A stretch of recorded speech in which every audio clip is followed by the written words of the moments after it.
ꯑꯩꯅ ꯉꯥꯡꯖꯒꯗꯧꯔꯤꯕ topic asidi John 1:17 gi maramdani study on John 1:17 law given by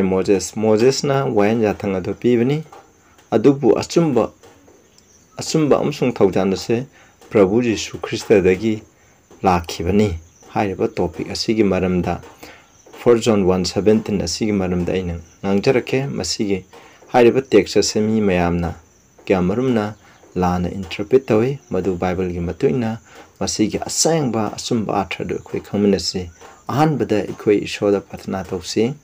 sargada lebi payam thagasare masi ikhoina nainagadariba wanja thangase Moses na pikhibani aduga thawjan amsung asumbana Prabhu Jesu Christa gi mapana lakuni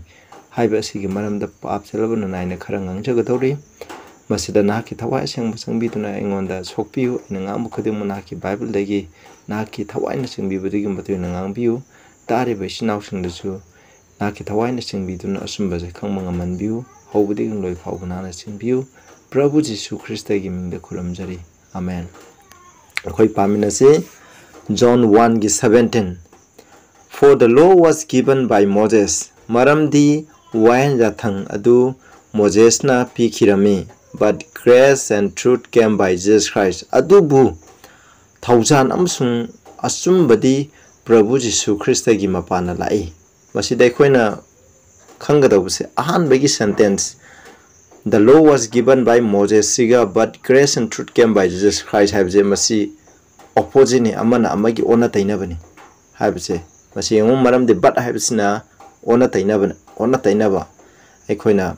Arthur adu phungdoi haidi loje Moses na pibani adubu thawjan amsung asumba habse Prabhu Jesu Christ na pibani aduna masida haidi se loje ga thawjan amsung asumba Prabhu na piriba thawjan amsung asumba jiga taiwonaba mai contrast ama masida ikhoina ubam thoeba garamna contrast oibano habse aduna kanaw misna wayanda thangten commandment jita Moses na pibani aduna masi ikhoina hoji darka leitre koine inbagi darka leitre koi hujik Prabhu Jesu Christa masamuna piba thawjan amsung asumbaje masigi matungi na koine satpa darka leire haibdi lo se asumba nate haina asmaina mina hanba yawi madu aikoine yengsiko masi aikoina ahambadi yengse Bible da wayanja thangase lo habse Bible da kya leibage habse adu karamba lo no Moses na pi habse aikoine yengse ahanbada Maroina Bible da ikoina law anikak ne hoi law makal yame adubu maroiba law anikak ikoina khandokpa yai madudi Ten Commandment wayan jathang the law Ten Commandment habsika ceremonial law habsika haidi koina thau tongnaba pap tawragati pap ki usin kamai tawgani pasarba kamai pangthokani masigi ira thongni gi niyom niti niyom sing asibuni ekhonda ceremonial law hairiba anise ekhona maruaina Bible dagi phangbai hoi hakchang phabagi law adai civil law haiba asina singba lai adubu loina neglect tawraga maruaina law anise lai haina ekhona lawbiyai adubu Ten Commandment ase ekhona khong Exodus 20 gi 2-17 ni masida piribse ekhona loina khang madudi Ishor I am the Lord thy God habini ekhoigi aina ishor aina nakhoigi ishorni mapu ibungoni habini nakhoi pusambi mapu ibungoni habini masilare aduga lai muti lapa yade aduga ishogi mingare mada panbe yade sabat sena tare ni suba sabat sena nga kadamni ima ipana haibe ingadamni mi hatpe yade mi mapu huran be yade mi tumbe olana be yade oite bungang be yade yumlo na begi lantung kalakanu habise masina Ten Commandment hairiba Ten Commandment Moses na pibra tasena Moses na pikhibra Moses na ibra haibje khoina mu yengseba Bible very clear khoina Exodus 31 ge 18 deko masida hai yengse and he gave unto Moses he adi ishona Moses ta aduga ishona Moses ta pikhirami when he had met an end of communing with him upon the Mount Sinai da maka wadi sanaba khoina communion pau phangnaba do loiraba matungda mahana pikhi hai ko 2 tables of testimony sakhi pinaba nung ani tables of stone nung na saba koina khorba ekoina table written with the finger of God ishorgi finger na magi makut khudom bina iba adugumba ꯑꯩꯈꯣꯏꯅ ꯅꯨꯡꯒꯤ table ꯑꯅꯤ ꯁꯥꯈꯤ ꯄꯤꯅꯕ ꯅꯨꯡꯒꯤ table ꯑꯅꯤ ꯃꯔꯨꯑꯣꯏꯅ 10 commandment ꯍꯥꯏꯕꯁꯦ stone ꯑꯅꯤꯗ ꯏꯕꯅꯤ ꯑꯍꯥꯟꯕꯒꯤ ꯁ꯭ꯇꯣꯟꯗꯅ ꯑꯍꯥꯟꯕꯒꯤ ꯌꯥꯊꯪ 4 ꯑꯗꯨ ꯏꯔꯦ ꯑꯀꯣꯟꯕꯒꯤ ꯌꯥꯊꯪ 6 ꯑꯗꯨꯅ ꯑꯅꯤꯁꯨꯕꯒ ꯑꯗꯨꯗ ꯄꯤꯌꯦꯕ ꯃꯁꯤ ꯀꯅꯥꯅ ꯄꯤꯕꯅꯣ ꯍꯥꯏꯕꯗ ꯕꯥꯏꯕꯜꯅ ꯃꯌꯦꯛ ꯌꯥꯝ ꯁꯦꯡꯉꯤ ꯃꯁꯤ ꯃꯣꯖꯦꯁꯅ ꯄꯤꯕ ꯅꯠꯇꯦ ꯃꯣꯖꯦꯁꯅ ꯏꯕ ꯅꯠꯇꯦ ꯃꯁꯤ ꯏꯁꯣꯔ ꯃꯁꯥꯃꯛꯅ ꯅꯨꯡꯄꯥꯛꯇ ꯃꯥꯒꯤ ꯃꯈꯨꯠꯅ ꯍꯛꯂꯒ ꯃꯥꯒꯤ ꯃꯈꯨꯠꯃꯛꯅ ꯏꯔꯒ ꯄꯤꯕꯅꯦꯕ ꯃꯁꯤ ꯑꯩꯈꯣꯏꯅ ꯀꯥꯎꯒꯨꯝꯁꯤ ꯑꯗꯨꯅ 10 commandment ꯑꯁꯤ ꯃꯣꯁꯦꯁꯅ ꯄꯤꯕ ꯅꯠꯇꯦ ꯏꯁꯣꯔꯅ ꯄꯤꯕꯅꯤ ꯏꯁꯣꯔ ꯃꯁꯥꯃꯛꯅ ꯄꯤꯕꯅꯤ ꯃꯁꯤ ꯅꯨꯡꯗ ꯑꯣꯏꯅ ꯃꯁꯤ ꯄꯤꯕꯅꯤ ꯍꯥꯏꯕꯁꯤ ꯑꯩꯈꯣꯏꯅ ꯀꯥꯎꯒꯨꯝꯁꯤ ꯑꯗꯨꯗꯤ ꯑꯃꯨꯛ ceremonial lawꯒꯤ ꯃꯔꯝꯗ ꯌꯦꯡꯁꯤ ꯑꯗꯨꯗꯤ ceremonial lawꯒꯤ ꯃꯔꯝꯗ ꯑꯃꯨꯛ ꯌꯦꯡꯁꯤ ꯀꯅꯥꯅ ꯏꯕꯅꯣ ꯃꯁꯤ ꯑꯩꯈꯣꯏꯅ 2 Chronicle 35:12 ता हाइबगी मतुंगनदी मसी ceremonial law दा मरोइना यावरिबसे अखोइना burnt offering कमाइना तौगनी peace offering कमाइना Kakani sin offering कमाइन तौगनी हाइबा असिन सिंगबगी मरमदने अदुबु verse 12 ना हाइबसे to offer unto the Lord as it is written in the book of Moses की लाइरिक ते इबगी मतुंग इना मसी मखोइना offering सुमाइना तौई हाइबने मसीदा हाइबसे हाइबा ceremonial law से कनानो Moses ना इबने मागी लाइरिक ता Moses की लाइरिक ता इबने हाइबसने अदुगा Leviticus 1:1-2 दा मुयंगसे the Lord called unto Moses and spake unto him out of the tabernacle of the congregation saying Ishona Moses hai aduna mangonda hairamico speak unto the children of Israel and say unto them if any man of you bring an offering unto the Lord he shall bring your Sidahibse Kuna Leviticus 1, 2, 3, 4, 5, 6 the young batadi sin offering, burnt offering, the trespass offering, a sin the sing offering to one by Kuna Tau Gudawagi, Maginitinium, Mayamado, Masida Piriba. Hari Sekanano, Ishona, Moses ta Hibani, Aduga, Evena, Moses na Eveni. As a minor Taubanica, Hoi, the same bagidi. Masih ceremonial law सिजु मरोइना point तौबसे canoe प्रभु यीशु Christ ना अखोइगिदम लागा सिगने हाबदुनेबा अदुने मदुबु ईशोरना Moses ता हारेगा Moses ना मसी इबनेबा ईशोर मसामनति इदे मासी instruction सुमाइ तौगदनि सुमाइ तौनाना पि अदुगा मसी Moses ना इबने हाबनेबा मसीमा कागुमजे का अदोइ तादि अखोइना ngасai हुजि हाइकिबा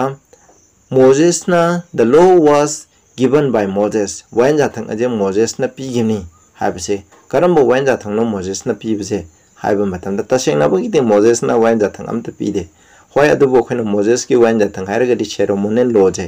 ma makhun mangna iraga magi lyricsing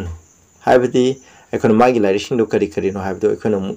yengminase maduda mahana iraga pibneba adudi law je Moses na pibni hai tardi karamba law no piride ceremonial law je kamaina ishona mongonda ngambi sumain taw haibdo instruction pibigi matungina basi pibneba 10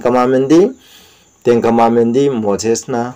pibnate ishor masamuna magi makhutna nungde iraga pibneba basi adugo ceremonial laws di masi cross ta ko masi muthat kare adugo cross ta jo pi thakreba masi mangkreba masi ekhoina ingai darka leitreba koina pap ki offering aduga koina peace offering, burnt offering, hai ni basing ekhoina hujik tawbagi darka laitere maramdi punamok Prabhu Jisu Christ da thungkreba circumcise tawbuju darka laitere maun unka kun pasingna ma unka podo madu ekhoi darka laitere maramdi punamok Prabhu da loina thungkreba sidai che Ephesians 2:15 ai pazaroi noi mayam khanarabani sidai having abolished in his flesh the enmity even the law of commandments contained in the ordinances ade ordinances the ceremonial laws in the yauriba wayan jathang sing ado akhoi gi yengnabo oiribo wayan sajing ado mahana muthat kare kanagi gentile oiba khoi gentile oiba akhoi gi wayan jathang adi akhona unka kadabni akhona si tawgodamni akhona pap torugadi sikat kadamni haiba asin singba haiba mayamse masi yamna akhona Judaism singi mokhoi chanabi nitiniyam do akhoi Gentile oiriba akhona Christian thajaba matna mogi nitiniyam inba habse masi yam awabane adugumba Prabhu Jisu Christ da point tawba nitiniyam mayam ado ceremonial law sing ado madu muthat kare hamne mai hakchang da haibani sida haise sida haire aduga mu Colossians 2:14 da blotting out the handwriting of an ordinance that was against us. Handwriting have ni ko handwriting adi kanana Moses na iba adugumba niti niyom sing da thaugi niti niyom ekhoi gi mark laiba niti niyom ado which was contrary to us ekhoi gi mark laiba sing da took it out of the way lambi de gi malok thokare nailing it to his cross have ni ekhoi ne ingadaba khoi na sanagadaba hana tawramba mayam do Jewish na toromba mayam do khoi loina muthat kare have ni adu boi khoi na hai sida hai Ephesians 2:15 Colossians 2:14 da hai che ekhoi gi mark laiba ekhoi yengna ba have aina hangjaning ba question di kana mission asi text ani jaraga wen ja thang se cross ta pukhre na hai adubu ekhoi yengna wen ja thang ekhoi gi yengna bra khoi nang ba hai lai mutilat kanu hai se ekhoi gi yengna bra Prabhu Jesu Christa ipa ishorjana aseng ba ishon hai je masigi ya thang che ekhoi gi mark ta ekhoi gi yengna bra ba ima ipa na hai ba ingedabni aduga khona ishogi mingda arembada ishogi ming arembada paloidabna hai se ekhoi gi yengna bra mi haloidabni ada mi haloidabni oidabang oidabni aramba sakhi piroidabni mitomya lanet oidabni habse masi aikhoi gi mayokta leibra masi leite ko aduni aikhoi gi mayokta leibidi circumcise tawgadabni nang pap torogadi nang na pap torogadi yaw ama puraga katgadabni haiba asigumba singje aikhoi gi mayokta leiba ngaktaneba aikhoi gi kanamba aikhoi janta loiba oiramba aikhoi gi mayokta leibneba hairiba sing asidi cross ta podana sakreba aduni ko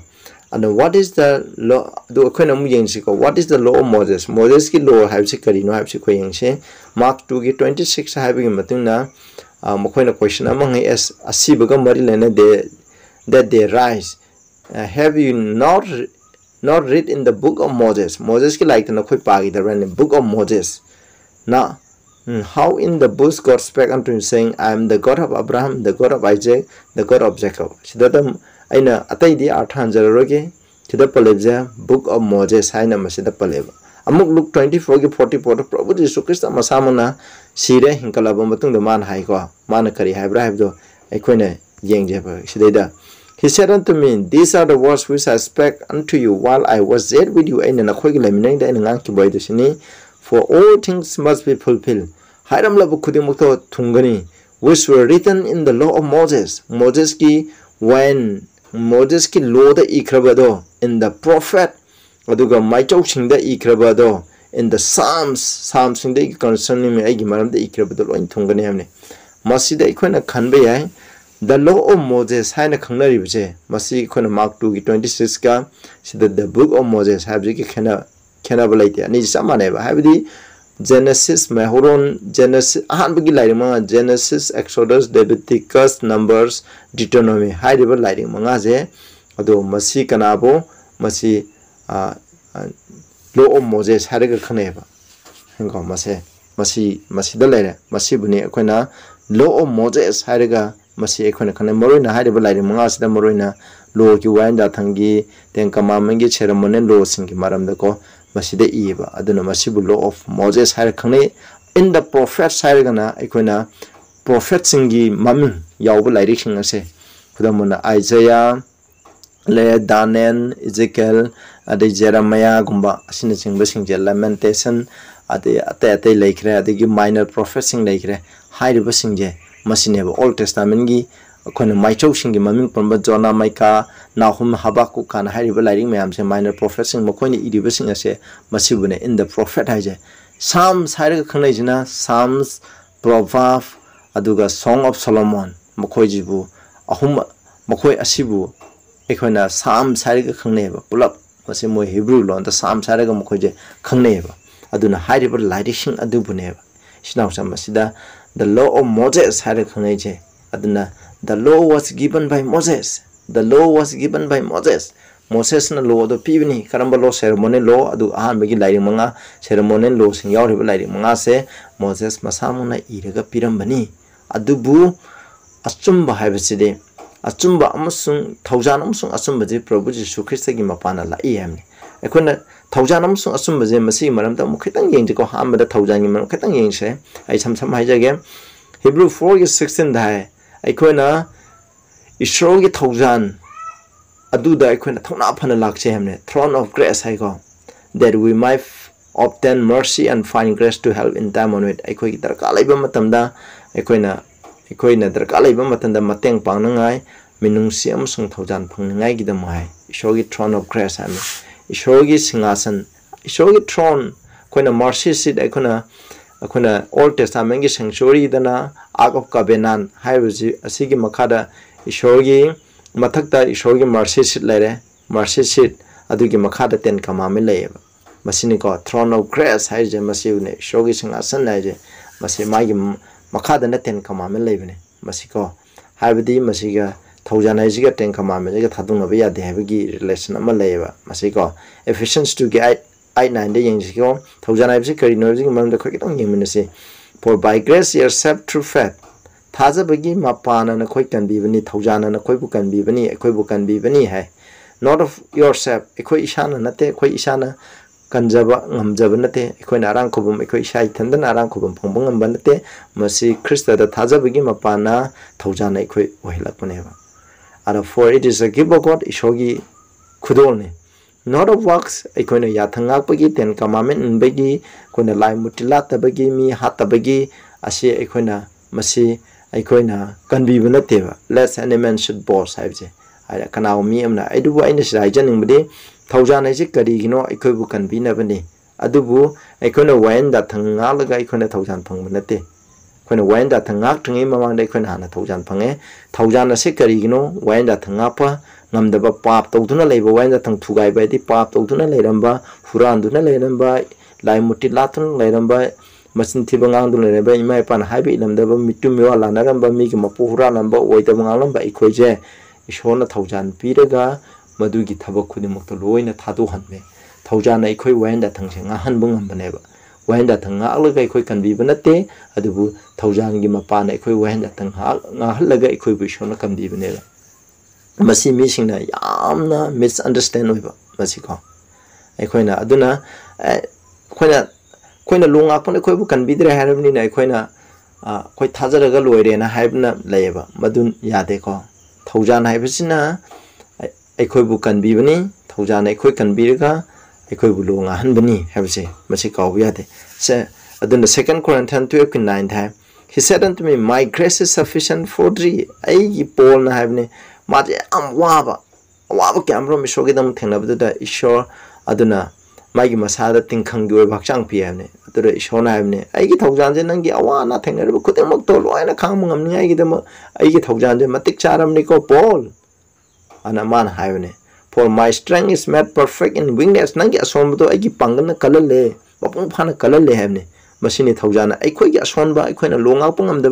quina Furanduna labor, quina Matin Tiduna Leramba Dukedoba, Ishogi Taujana, Christagi Sakdinak, na a quibu pangan kalalaga, Madutato Pungamale having ever. Masi quina, Kaugumzico, Machinita, grace have a quina unmerited favor of God having ever to the sinner. Equina. Tauraga equina apova tauraga equina talaga pangmana table grace aje. Masi ishona equida pirak paneva. Hideba, grace as an equida laterba matamda, ishogi mark the leramba pap torumba, quina yatang tugairamba kudum tenkamament, tugairamba kudimukto, low in a masina, madugi, matu in a harmony in a sudden bangame, habisine, masine but taujan, habise, quina count say. Romans 3 game 23-31. Being justified freely by his grace through the redemption that is in Jesus Christ. Prabhu Jesu Christa the labor can be adugi matingna maki taujana I could lamb suman bigger and lamb arang kubum TV grabs him see a quina call go aduga 31 that do we then make boy the Lord true fat a quite hazabla rega show you and that tangje to gaibe Abraham. Quina Prabhu the Tazare, adudi mi hat by Abra, Laimuti Crumbe Abra. Adudi imaipan haibe in the bay abra, mitumio lana bay abra, wait the bungang bay abra have never. Adu yabra have ne polna harise, yade have never. God forbid we establish the law. Madam di shona yade, a queen wind that as a chambani, Kadoneva, established the Kadonwa queen in never. Kadigima pan inba, a quay panganating ngamoy, Prabuna, a quid the Taujan Piraga, Prabulo in a queen losing upon a Romans 6:1. What shall we say then? I couldn't carry agony, shall we continue in sin that grace may abound? I quay Taujan Marang kind of Pongai, a queen of pap, Totuna Leisha have the Mia Hatsina, Limuti Lasida, Sabatu Gaiden Leisha, Wait the Bangangera, Limuti Kurumjira, mitum yo lana sida masi adum akhoi thaujan phangningai gi damang masi pap toroga thaujan ena phangya hamne masi adum tawjana laisra hamne aduda Paul na hai yade hamne maramdi thaujan hai bisina mi hatuna leramba mitum yo lana ramba phatta patoramba ishogi wanja thang thugai ramba adu daim parmi matun haksang gi matun ne hinglamba ikhoi khudima ase ishogi thaujan piraga masi khudimo loina thado hanba ngameba thajabagi mapana masini ko koina khena base masi lere matang da moi khoina achumba je mu yenga chebo what is truth achumba je kari no haibse khoina roibdengi John 14:6 da Prabhu Jesu Krishna aina lambi duni achumba du so ani ahingba du so aini hai sidaida aduna Jesus is the truth Prabhu Jesu Krishna mana ngangtho eba mana tokthora eba khudimok che achumbane Prabhu gi matik magun mongoda yawde khudimok che achumbane Prabhu Jesu Krishna de achumbane sinawsing masima ikoi number 1 kawya de John 17:17 da sanctify them through thy truth nangi achumbana mkhoi be sangdokpiu thy word is truth nangi wahai de achumbane hamni shogi wahai the Bible is truth shogi wahai Bible Old Testament, New Testament, the Yauriba is showing why she has a Masi Asumbaneva. Asumbaze kind of defined of Asum Shineva. Adana Punama is showing why Bible as a Kanaim Panalakuna is showing Mapanalakun. Punama Kanaim Panalakuna, probably Shukistagi Mapani. Taujanzu Kanaim Panalakuna is Shukistan in Mapanalakun. Old Testament, Matamina, Kuna Nawana Kandi Taujan Pangi Herbido, Madumoina Pangiba Taujando Kano, probably Shukisna Corsa, Siviraga, Kuna Pugaba Pakitandido, Puraga. Maki mapana ikoi papi oramba ikoi shaitana haibi lamba ikoi je shaitana haibi indaba mi dharma semba mi ama oheningai gi dama Prabhu cross sibiraga purakhiba thaujan je masida yumpham oiraga mokoi thaujan phangi baneba simalere aduga Psalm 119 gi 142 da hai show thy righteousness and everlasting righteousness nangi dharma semba di lomba nai da dharma semba ni aduga hai thy law is the truth nangi wanja thangdi achumbani sida hairiba law je 10 commandment mase ceremonial law adugi maramda nate aduna shogi 10 commandment achumbani Prabhu Jesu Krishna achumbani 10 commandment achumbani Bible achumbani adu ai tade mokhoje 10 commandment Jesus aduga Bible habse mase samane ba Prabhu Jesu Krishna gi maming de no John chapter 1 da yengba matam de the word hai ko 4 John 5:17 the word haimne Magi maming di Prabhu gi ming di word haibo wahisneba aduna Bible haibse mokoi je samane asum bangakane adu hairibse amatane be sinawsing masiko for aduna hairiba ikhoina hujing nei nakraba sigi matungna khoina conclusion chalaje for the law was given by Moses wanja thang ado Moses na pibani adubu but grace and truth came by Jesus Christ thaujanam sung achumbadi Prabhu Jesu Christ gi mapana lakpani hamni aduna sideda paliba law haibse kaino Habidi equine ceremonial law, Adubune, Morwina, Masida Paliba law has the equine highway law, Moses Haraga, Quina Saikari, Quina Ahanbegi lighting Manga, Quina Genesis, Leviticus, Exodus, Aduga numbers, Deuteronomy, Harible lighting Manga, law, when that ceremonial law, Gimaram the Iribo, lighting Manga say, Prabhu Jesu Christina Pivani, Moquina Pivani, Adubu, Taujana City, Prabhu Jesu Christina Corsa, Siraga, Mana. Shiramo matamda aduga Prabhu na ekoida mana achumbudu pibne personified tobneba Prabhu Jesu Krishna grace amsung truth aibse personified tobeba ma masamang na laga masi ullabneba mase aduna hariba ekoina sida paliba ekoina hujik pankraba achumba aduga thaujan aduga truth haiba ekoina haiba isogi yathang tara haibse masidi punamak Prabhu achumba haibse yathang neba yathang tara sineba magi wen yathang tara Prabhu Jesu Krishna masamak adugi shogi waije achumbane adu moje loina mari lene aduna sida contrast salibse kadino haibda ekoina kawgumje ba ceremonial law moroina Genesis Exodus ekona Leviticus number Deuteronomy haidiba adu bunena ekoina sida artha hanje aduna kanagum mission haidiba law sidi Moses na pibni Prabhu na pibnate koi darka lete tengkamanga ko darka lete ga habje masi kwadigi achauba saitan go nam thangneba aina Prabhu Jesu Krishna thajare hariga ai lai mutiratuna leibe yabanate mi hatuna leibe yabanate aina mitumiwa lanaduna leibe yabanate sinawsing oidaba ngangba yabanate ba aduna phattaba huranba sinthi asinaching masing yabanate ba aduna Prabhu da thajabigi mapana Prabhu na khude thaujan piraga punam ase thadokpa ngama leibani haibase masi ekhoina kaumsi ꯇꯥꯕꯤꯔꯤꯕ ꯃꯌꯥꯝꯗ ꯏꯁꯣꯔꯅ ꯕꯣꯔ ꯄꯤꯕ ꯑꯣꯏꯁꯅꯨ ꯅꯈꯣꯏꯅ ꯃꯁꯤꯒꯤ ꯃꯔꯝꯗ ꯍꯪꯅꯤꯡꯕ ꯋꯥꯍꯪ ꯂꯩꯔꯒꯗꯤ ꯅꯈꯣꯏꯅ ꯑꯩꯉꯣꯟꯗ ꯍꯪꯕꯤꯔꯛꯎ ꯑꯗꯨꯒ ꯑꯇꯣꯞꯄ ꯃꯤꯁꯤꯡꯗꯁꯨ ꯃꯁꯤꯕꯨ ꯁꯦꯌꯔ ꯇꯧꯕꯤꯌꯨ ꯄ꯭ꯔꯚꯨ ꯖꯤꯁꯨ ꯈ꯭ꯔꯤꯁꯇꯒꯤ ꯃꯤꯡꯗ ꯑꯩꯅ ꯍꯥꯏꯖꯔꯤ ꯑꯩꯈꯣꯏꯅ ꯄ꯭ꯔꯊꯅꯥ ꯇꯧꯁꯦ ꯁ꯭ꯔꯒꯗ ꯂꯩꯕ ꯏꯄꯥ ꯌꯥꯝ ꯊꯥꯒꯠꯆꯔꯦ ꯑꯗꯨꯒ ꯃꯣꯁꯦꯁꯅ ꯄꯤꯕ ꯋꯥꯌꯦꯜ ꯀꯔꯤꯅꯣ ꯊꯧꯖꯥꯜ ꯑꯃꯁꯨꯡ ꯑꯆꯨꯝꯕꯁꯤ ꯀꯔꯤꯅꯣ ꯍꯥꯏꯕꯒꯤ ꯃꯔꯝꯗ ꯇꯣꯜꯂꯕꯅ ꯈꯤꯇꯪ ꯅꯩꯅꯈ꯭ꯔꯦ ꯇꯥꯔꯤꯕ ꯏꯆꯤꯟ ꯏꯅꯥꯎ ꯈꯨꯗꯤꯡꯗꯁꯨ ꯕꯣꯔ ꯄꯤꯅꯕꯤꯌꯨ ꯄ꯭ꯔꯚꯨ ꯖꯤꯁꯨꯒꯤ ꯃꯤꯡꯗ ꯈꯨꯔꯨꯝꯖꯔꯤ ꯑꯥꯃꯦꯟ